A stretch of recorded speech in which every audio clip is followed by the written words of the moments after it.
이번 정부조직 개편안의 특징에 대해서 좀 더 살펴보도록 하죠. 네, 알겠습니다. 무엇보다 가장 큰 특징, 국민안전처 신설입니다. 국민안전처는 앞으로 재난안전 컨트롤 타워를 맡게 되는데요.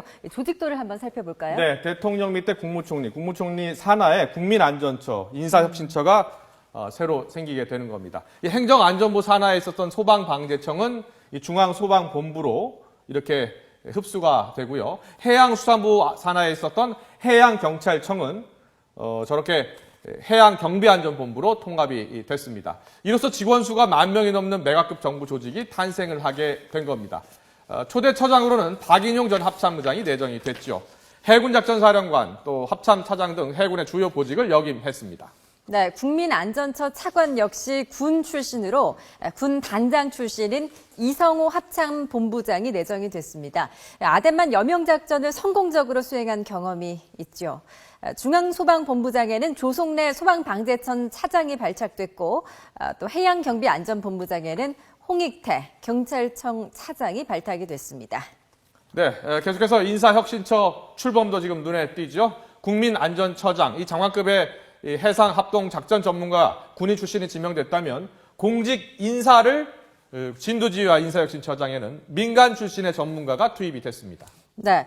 인사혁신처장에는 삼성 출신의 이근면 삼성광통신 경영고문이 내정됐습니다.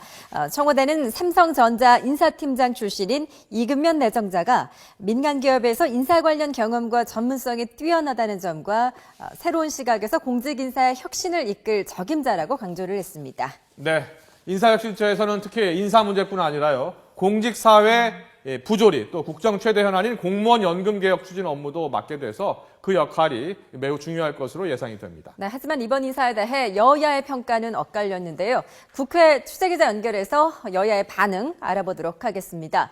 김웅래 기자. 네, 국회에 나와 있습니다. 네, 청와대 인사 개편안에 대한 여야 반응부터 정리해 주시죠. 네, 인사 대상자의 전문성을 놓고 여야는 극명한 시각 차이를 보였습니다. 특히 이번 인사의 핵심인 국민안전처 장관에 대한 평가가 크게 엇갈리고 있습니다. 우선 새누리당은 전문성을 고려한 적절한 인사라고 호평했습니다. 국민안전처의 업무 특성상 장관이 긴급하고 위급한 상황에 잘 대응해야 하는데 군 출신인 박인용 전 합참차장이 제격이라는 겁니다. 새누리당 권은희 대변인의 브리핑 내용입니다. 리더의 위기 관리 능력이 중요한 것이고 안전과 보안을 최우선으로 여기는 조직입니다. 그간의 경험을 잘 활용하여 리더십을 발휘한다면 부처의 목적을 달성할 수 있을 것입니다. 반면 새정치연합은 한마디로 안전과 안보조차 구분하지 못한 상식 이하의 인사라고 혹평했습니다.